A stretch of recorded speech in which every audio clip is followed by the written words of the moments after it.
The first video I ever posted was of two lizards. They were like attacking each other, and it was just two lizards.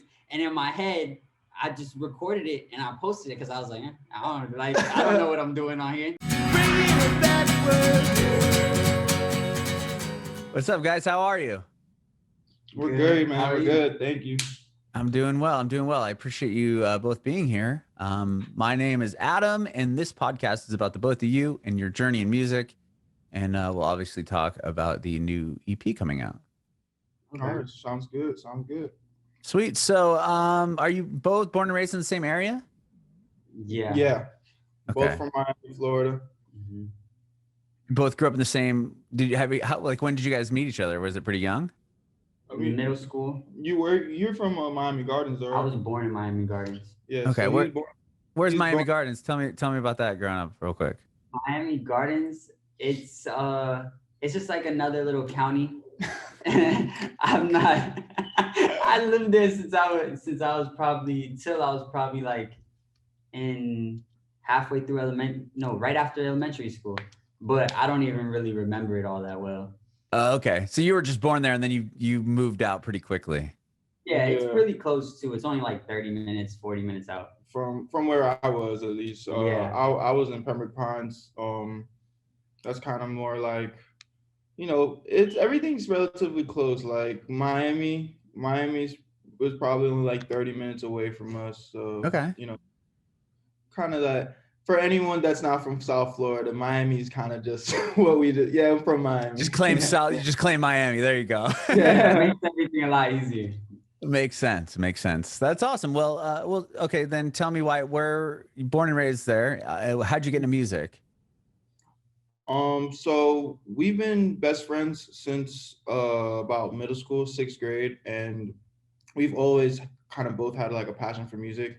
And, but it was always just for fun. Like we just link up and just be making music together just for fun. But it was funny because like everyone around us would always be like, yo, like that actually sounds really good though. Like, and it took us some time. It wasn't until we graduated high school in 2015 where it was kind of like, maybe we should try this music thing out for real. Like, let's actually focus and try to like get better and see where it takes us. And here we are. Wow. Okay. Well, who kind of started the conversation? Like, is it Feek or you? Why? Or is it like, oh, hey, like I want to start making music. Like, let's try this. It was me for sure. I remember I had a cousin that she was the same age as me, and she was making music.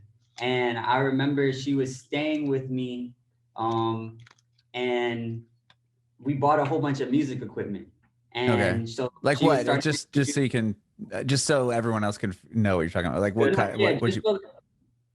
Just so like she can like record and like get her ideas off on or whatever. And then I remember. So did you get like some mics or like a interface? Like what was the equipment you picked up? Oh yeah, like. It was bottom of the barrel mics and like garage like band, the cheapest thing possible. But we got it, and then she was making music on it and stuff, and then I was kind of like, I can make music, I can record, and then so I tried it, and then I liked it, and then I showed Wyatt, a song, and Wyatt was like, oh, that song is fire. He was like, yo, let me get on it. So Wyatt gets on it. And then from there, we just always made music together. And it was just like, I remember definitely first, like, he was the first one to kind of like, I remember people would kind of like ask us like, oh, so like, what are you guys going to do after high school over there? And he's like, I'll be a rapper. And I just remember kind of being like, damn, you really want to do this thing. And, but I had confidence in both of us. And, I was like, screw it, I'm gonna be a rapper too. yeah. So if you come to Wyatt and be like, hey, I made this song, and was that nerve-wracking at all, or were you just like, dude, check this out, I made this? I feel like it wasn't nerve-wracking. Me and Wyatt were always really close, and even if he was like, this sucks, I feel like he wouldn't say like, this sucks. He would just be like, oh yeah, you could, like create. Keep trying. Yeah. So like, be really constructive. But I was just kind of like, I made this, listen to it. I think it's the best thing in the world. You know what I mean? Okay. And he was like, sure. oh, yeah, like, this is fire. Looking back, Was though, it was terrible. Oh, do you still have it? I think I have it somewhere. Yeah. I don't even know exactly like where it is. I don't remember. I remember buried on some hard drive somewhere. Right. Yeah, I remember the name though. The first song we ever did together was called "Let's Take a Trip." Yes. Oh my gosh. And it's as cringy as it sounds. Yes. Was that the one you're talking about though, Feek? The one that you said, "Hey, I got this song." Okay. So did you have like a hook? Like when you presented it, what was it? Just you rapping over a beat that you created, or? No, I had a hook. It was terrible. It really wasn't that bad though. Like, listen to it. It's just cringy. It was just like, okay. No one can hear this. That's why I don't have it. I remember the last time I listened to it, I was like, oh my God, like this needs to be tucked away, hidden from the world. Sure. That's funny. Well, had you ever rapped before? Was it like, oh, I'm gonna just try to rap on some song? Or didn't you like write out lyrics, or like how did you do it?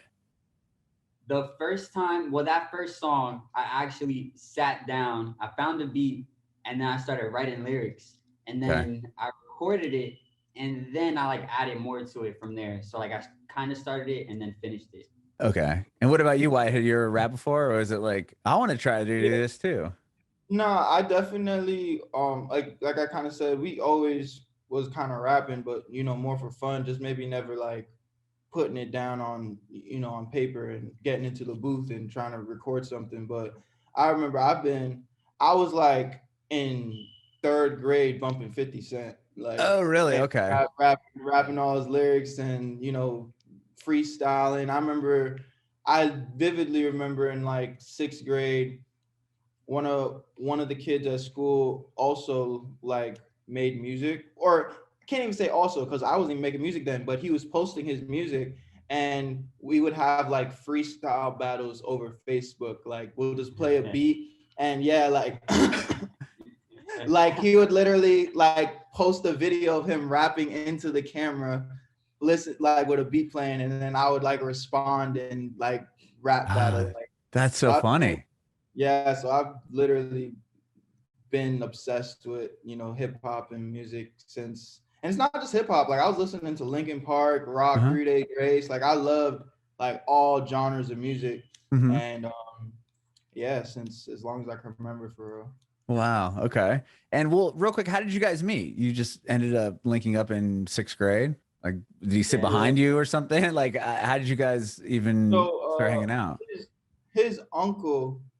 He plays basketball. And then Wyatt was on the same team as him. Yeah, so his uncles are like the same age as him. So we were all kind of like friends, but I guess technically I became friends with his uncle first, and then through his uncle I met him, and we just all been super close since then. And but yeah, that was in 6th grade. So yeah. Wow. Connected since. That's incredible. So once you have that first song, and Wyatt, you jump on the song, and it's like, okay, now we've got this thing going on. Let's form a group together and just start writing. Yeah, because we didn't put out the song because if it was up to me, I would have put it out, but I would have regretted it. Okay. Wyatt was like, nah, like we got to make a whole bunch of like music, and we got to get like perfect at it. So like we made music for like a whole year and a half, didn't put anything out. And wow. Really, literally working on our craft. It was like, in retrospect, there's probably so much more things we could have done right, but our mindset was always, let's perfect our craft, come up with, the best plan strategically we can, as however old we were in 2015, to come out on the scene and present ourselves as a rap duo, 3Fortiori, and that we've been rocking that same brand and name since then. So oh wow. So this all started like 6th grade, middle school, but you didn't put anything out until you had finished and pretty much finished high school? Oh nah, it was okay. It was more towards the end of high school. But you know, again, we've known each other since 6th grade and been right messing around, but you know, the taking it serious part and kind of actually planning and thinking was about from 2015 to, you know, when we first came out 2017. Okay, I got you now. Okay, cool. So what was it, a certain song, or like at what moment were you like, okay, we're ready, we're gonna put something out? I think the very first song we ever put out is called Dog Food Freestyle. It's called Dog Food Freestyle. I think it's still out on SoundCloud. Which was crazy because I remember at the time we put it out and I think we got like 5,000 streams on SoundCloud in like a week. Wow. And for us, we were like, oh yeah, like, let's do this. We know what we doing. We the hottest new thing on the block. So yeah, and it's just been a journey for sure. But I would say since the day we came out, we've done nothing but progress and you know, keep pushing towards it. You know, another thing that's big that kind of made it just got lost in translation is you know, we always were also bigger than music too. The actual first piece of content that we ever put on the internet was like a skit of us like just joking around and being funny. His aunt owned a restaurant and we made, it's not out on YouTube no more. We took it down because it was bad. But like that was always a big thing for us too, like, you know, wanting to act and be entertaining alongside with the music. Okay. So it's always, yeah, it sounds like even for you, Wyatt, like going on Facebook and like rap battling people like via that, like you've kind of been doing that for a while. Obviously your guys' TikTok is insane, like the amount of followers you have, even your Instagram. But I mean, like it seems like you guys have been pretty comfortable in front of the camera and entertaining people like via the internet for a while. Yeah, I just randomly remembered we're not as big on Snapchat, but there was a time when we would make like funny scenarios on Snapchat and like post them like every other day, and like it was within more of like I wouldn't even call it a friend group, like anyone that, you know, you on Snapchat you probably have like all your high school people following you even though you're not friends. But I remember people like messaging us like, yo, when are you posting again, like messaging us on Snapchat. Like it was like a little Snapchat series we were doing. So like, yeah, we've always kind of had this entertaining kind of mindset about us and just wanting to put content out, and, you know, whether it was music, whether it was style, whether it was, you know, entertaining, funny skit or something, like we've always been kind of like wanting to do that. Okay. With that YouTube video that you said you did at your aunt's restaurant? Yeah. My aunt had a restaurant. Well, she still has the restaurant, but this is kind of like when she first opened up. But like it was just like a skit about like someone ordering food and then like sending the food back. It was funny, but it was such a cringy funny. But it was funny. It was good though. Yeah. Were people responding to it? Like, did you get? I mean, oh yeah, is that what kind of got your name out there? I think we got like 3,000. Yeah, we probably got like 2,000-3,000 views at the time. So like, you know, again, like I would say it's crazy because at that time I feel like we were getting some attention, but it all felt local. Like it was just word of mouth, like friends, and showing it to more like friends of friends of friends. So, you know, it felt like the response we were getting was great, but at the same time, it felt like we were almost kind of like taking over our little hub of, you know, high schools and stuff. What moment did it change? Like, when did it become a much bigger thing than you anticipated, or not anticipated, but like, what was the next level? I think when we put out a song called Waste Man, I remember we put out a song called Waste Man on SoundCloud, and XXX, you know XXX, right? Yeah, he reposted it on his SoundCloud. Oh wow. Yeah, at the time. And I remember, I think he had just gotten out of jail, and I don't know, he just reposted our song, and that was like the first influx of random like I guess fans just kind of hacking. And then we started to like kind of build like a fan base out of that. And then we also one of our best friends to this day, he lives in Houston, and we're in Houston, we're like really close. His name is Young Don the Sauce God. He has like 2 million subscribers on YouTube. And that story is a whole nother story within itself. We've also known him since high school, and like we're just always really close friends. And one day he started his YouTube channel where he was telling like animated stories about his life, and we pretty much started doing the music thing. We started putting out our music around the same time. So here you go, like two creators that kind of known each other since high school, trying something that's technically different for the first time. And right. When you're starting something new, a lot of people, at least at first, aren't supporting you. And I felt like we had this, like I was reposting all his videos, he was reposting all of our songs, and it was like this mutual thing going on. And one day he just took off, like gained like 50,000 subscribers overnight, and he blew up. Oh, wow. Yeah, and then he was like, yo, I'm moving to Austin, Texas. Slide. And we moved out with him.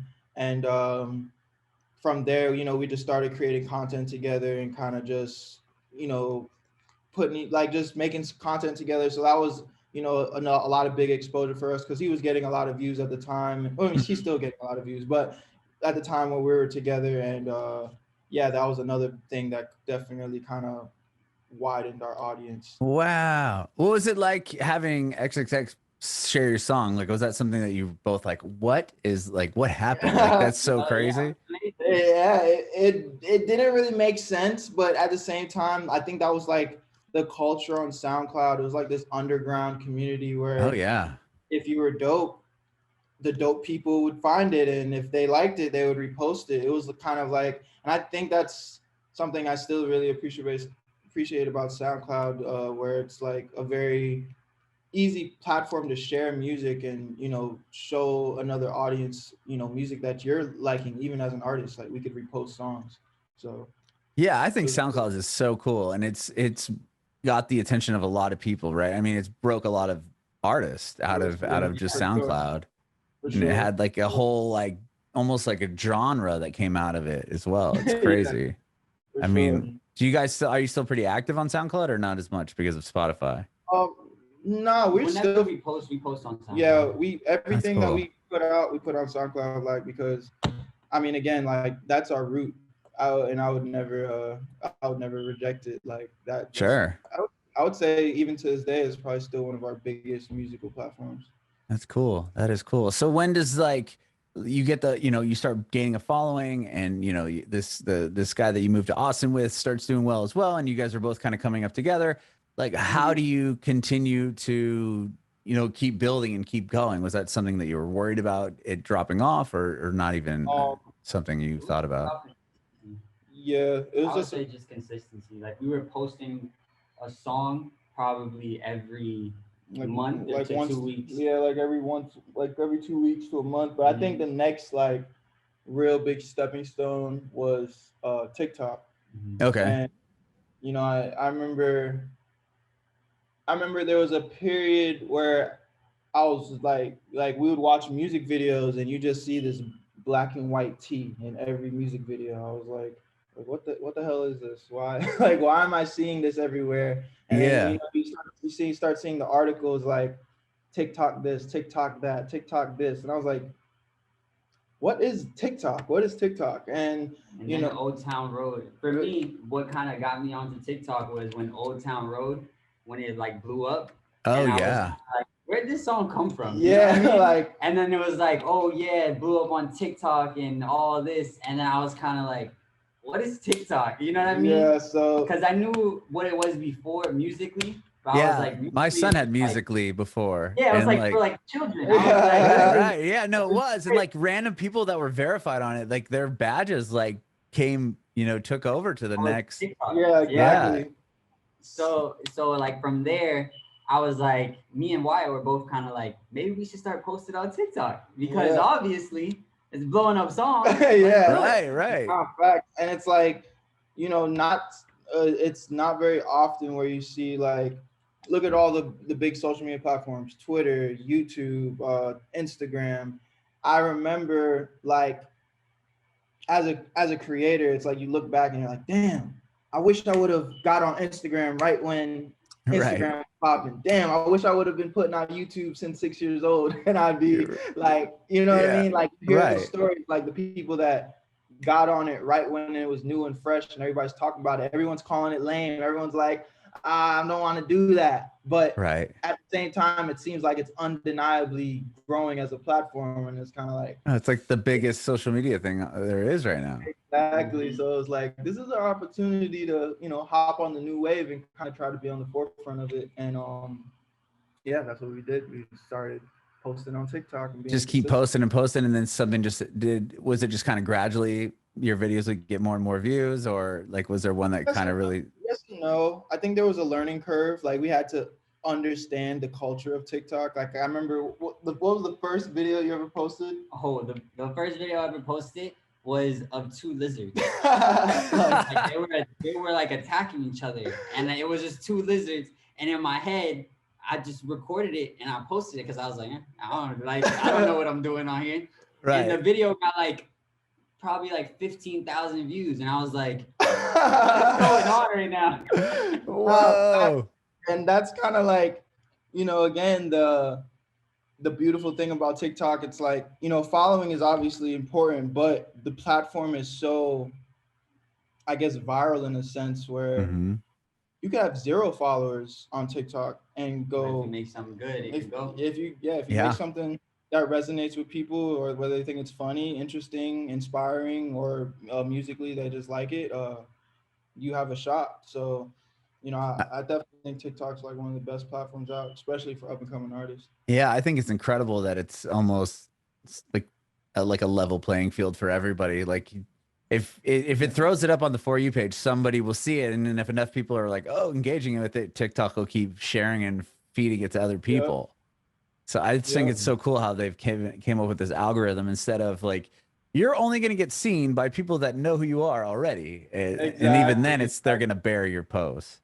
Yeah, exactly. So, I think you said it right. It's like they leveled the playing field for creatives. Like if you're creative and you got it, then show the world.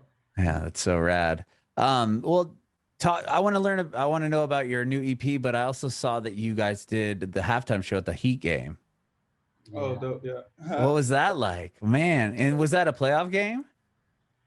It wasn't a playoff game. It was I think it was like a seed game for them to advance the playoffs. Because I know the playoffs are happening now, but like still. Yeah, I think they're already locked into the playoffs. I think it was more just like where they're gonna sit.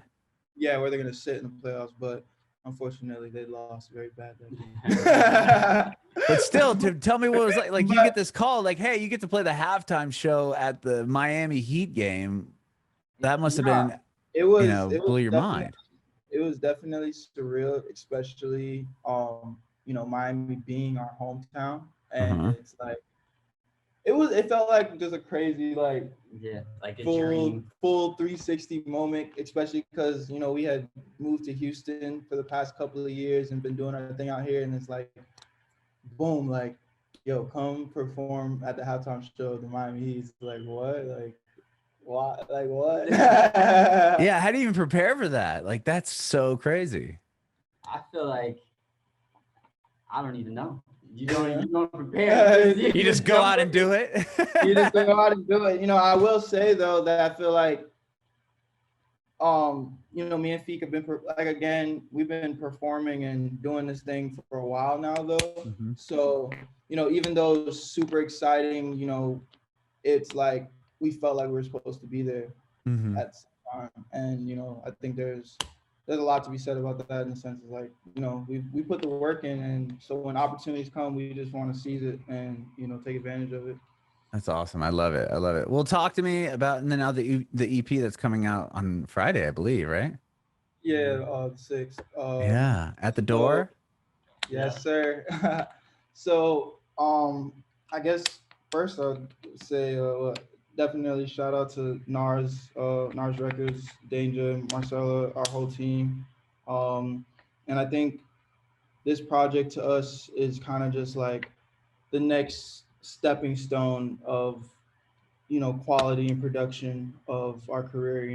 We've done a lot on our own, just kind of, going from making music in our mom's living room and like, sock on the mic, or we just say, well, garage band, like, and it's like, boom, now we're working with like Grammy winning producers and, like performing at the Heat games. Like, I think it's just like, this is like the next stepping stone in our career. And, we were just really excited about it. That's what this EP represents, is just kind of like taking that next step, being excited and living in the moment and going crazy. Wow. And was this the first time you put something out with a label? Or were you signed before? What was that? What was that experience like? Oh, it was dope, man. I think it was different. Yeah. We got some. It was like the first time we ever got a Spotify playlist, like a real like Spotify playlist. You know what I mean? Mm-hmm. So that was nice. Like it was just different, but it wasn't bad. It wasn't like different in a bad way. It was right. Let's say our way of posting music was elevated. Yeah, cool. It's like it's different. It's just like now you have like this group of people that's working every day to support you and try to find opportunities to make things better for you, versus me and Feek just knocking our heads against the wall, like in our living room, just like, what do we do next? Like, what do we do? Right, so, right. Yeah, now you have a team, I'm sure, of people that are helping you out and getting your name out there and getting the word out there. Yeah, no, for sure. So it's been an amazing experience, and I just, like I said, can't wait to keep growing and keep going for real. Did that lead opportunity, or did that open the door for you to work with certain producers?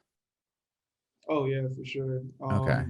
Well, luckily though for us, the head of our label, Danger, he himself is like literally a legendary producer. So with his network of connections of other producers and himself, we kind of are able to go anywhere we want musically, whether we want it to be chill, crazy, whatever. Like, and he can make anything. Yeah, it sounds crazy. Yeah, it's so amazing. Like hearing a beat that he just made for us like 30 minutes ago. He's like, "Yo, like listen to this," and we're kind of like, "Oh my god, like this is crazy." Blown out of the water every time. So it's like, but it's good because it pushes us. So it's like, okay. Yeah, it's kind of like we gotta ride the beat. Because you know what I mean? We can't let the beat ride us. Like this is gonna be, you know what I mean? When the beat's so good, like you have to be more creative on it and stuff like that. Yeah, sure. It's like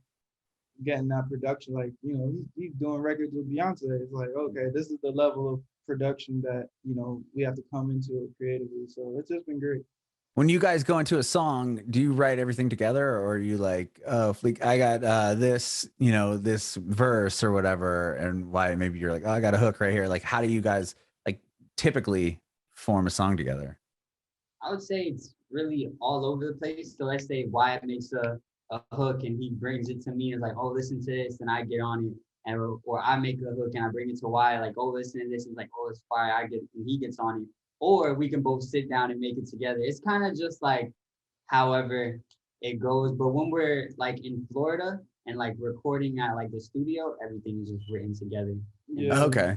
We never try to like, put us in a box, because what I have noticed is it's like you have your go-to creative process, but sometimes like making songs in a different creative process, brings something that you've never could have thought of before, because if you're doing the same thing over and over and over again, sometimes you're going to get the same results over and over and over again. So it's like, we just like to switch it up and keep the vibes flowing and just go off of the environment that we're in. I love it. And what about performing for the record? Are you doing a tour or anything? Or just we're working right now with our team, kind of trying to find the right people, who we want to work with. Sure. To set all that stuff up, but we definitely plan on doing more shows. We love performing. That's awesome. That is awesome. Well, thank you both so much for doing this today. I appreciate your time. And I have one more question. I want to see if I can get an answer from each of you individually. If you have any advice for aspiring artists. I would just say, you know, if there's something you want to do, whether it's, you know, acting, music, fashion, whatever, astronaut, dancer, like just go for it, you know, like I feel like it doesn't matter how old you are, it doesn't matter how young you are, like especially in today's age, you know, talking about platforms like TikTok, like there's so many tools out there that you can use to get closer to your goals and put yourself out there. So, you know, just as cliche as it sounds, chase your dreams. Don't let anyone tell you you can or can't do something because, you know, the world is yours and you could be chilling in your living room, flipping pancakes, and then boom, next day you're a superstar. Like, and it's like as crazy as it sounds, we're seeing it before our eyes happen like every day. Like regular people are just their lives are changed just because they were brave enough to, you know, jump out there and get in front of the camera and put themselves out there. So just do it. Like Nike. I love it. Like Nike. What about you, Feek? I feel like any advice I would give is just to be consistent. Like something I used to always tell Wyatt, like every single day, I'll be like, there's something I could do right this moment where tomorrow our whole lives will change. And I just need to figure out what that is. So it's like, if every day you're trying to figure out what that is or putting something out, like you're just multiplying your odds over and over and over again. And eventually the odds, the numbers, like numbers, and eventually it has to like work, you know what I mean? But it's just about how much you do it and how much you believe in it and how much you're thinking about it. Does it keep you up at night? You know what I mean? No, facts. And you know, I guess just a slap on what Feek said, it's like, don't be, I guess, scared or worried about the criticism because it's like, if no one knows who you are, then it doesn't even matter. Like right? We're only gonna judge you off of the things that we see, and if we see it, that means you just became visible and mission accomplished. So it's like, don't worry about the views. Don't worry about, you know, my friends say this sucked. Your friends don't know nothing. Like you know, like because it's like I could show you. I could put this water bottle in a museum in a case, and you might walk up to it and be like, "Oh, it's just a water bottle. Like, what's so special about this water bottle?" And then someone else could come up to this water bottle and be like, "Oh my God, this the work of art, the way that it's halfway full or not halfway empty, whatever it is." You know what I mean? So it's like, just, you know, everything is based off of people and how I feel like, and I used to tell Wyatt, I used to say this to Wyatt all the time too. It's kind of like everything is like, if you can convince one person, you can get $1 million. But like it's all about just being convincing. It's all about believing in something and then making it real and making other people believe in it. You know what I mean? And that's everything. So that's that 340 advice.